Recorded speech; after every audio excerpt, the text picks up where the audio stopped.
თბილისობა დასასრულს უახლოვდება, გასართობი ღონისძიებები, გამოფენები და სპორტული შეჯიბრებები. პროგრამა მრავალფეროვანი იყო. საინტერესო დეტალია დავით ნარმანიას მიერ დაწესებული სპეციალური ჯილდო სახელწოდებით თბილისზე მზრუნველი. ჯილდო დღეს 10 ადამიანს გადაეცა.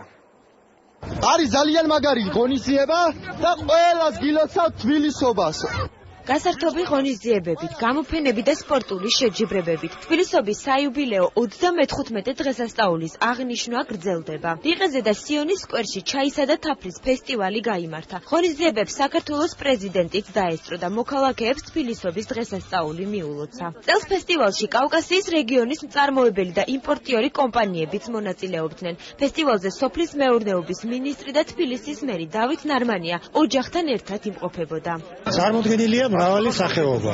დაწყებული გაზაფხულის თაფლიდან, წაბლის თაფლი, საჩხერის რაიონიდან, მერე ეს თაფლი არის როგორც ფიჭის სახეობით, ასევე სიბრუტის თაფლის ეძახით გამოწვეული თაფლი. საკმაოდ მნიშვნელოვანი ღონისძიება, მნიშვნელოვანია იმ კუთხით, რომ წარმოდგენილია ფაქტიურად საკმაოდ დიდი мотиваცია იმისთვის, რომ საზოგადოებამ მონაწილეობა მიიღოს და იყოს სახალხო დღესასწაული. თბილისობის ფარგლებში დედაქალაქში ძველებური მანქანების მუზეუმიც გაიხსნა. ქუჩას კი სადაც შენობა გაიხსნა ავტომუზეუმის ქუჩა ეწოდა. 20-მდე რეტრო სტილის ავტომობილის კოლექციის შეგროვებას გიორგი მამულაშვილმა 17 წელი მოანდომა. უხუცესი ავტომობილი მუზეუმში 91 წლისაა.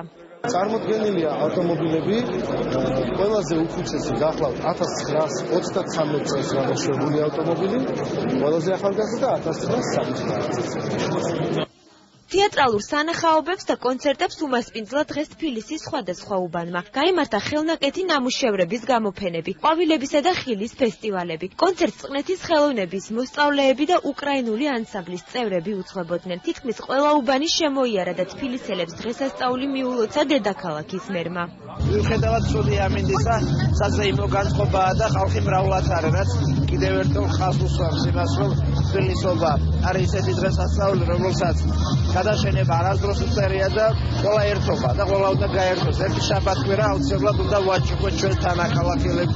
დღის ბოლოს საზეიმო ღონისძიება საკრებულოს განახლებულ შენობაში გაიმართა. წლევანდელ თბილისობაზე ახალი ჯილდო დაწესდა და თბილისზე მზრუნველები გამოავლინეს. დედაქალაქის მერიის მიერ ახლად დაწესებული ჯილდო ქვეყნისა და დედაქალაქის განვითარებაში შეტანილი წვლილისათვის 10 მოქალაქემ მიიღო.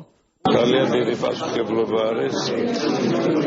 მე გავიცევა ისევ რაფთვანებული და ისევ რაღაცნაირად შეძრწუნებული შენაგანად, რომ რა ვიცი, მე იმდენი არაფერი გამიკეთებია, რომ აი ასეთი გამორჩეული ჯილდო მიმეღო და თან ვიცი ამას ძალიან. დღაზალი შემწევ თქვა და ჩემ ქვეყანას და ჩემ თბილისს ყველაფერი. თბილისობის ფარგლებში ქართული ღვინის კონკურსი თბილისი 2014-ში გამარჯვებული ღვინოები დააჯილდოეს. საქართველოში პირველად ჩატარდა კონკურსი, სადაც საცალო ვაჭრობაში წარმოდგენილი 300-მდე ღვინის სახეობიდან პროფესიულმა და მედიაჟიური საუკეთესო ღვინოები 16 კატეგორიის მიხედვით შეარჩია. თბილისობის წლევანდელ საიუბილეო დღესასწაულს გალა კონცერტი და ფეიერვერკი დაასრულებს.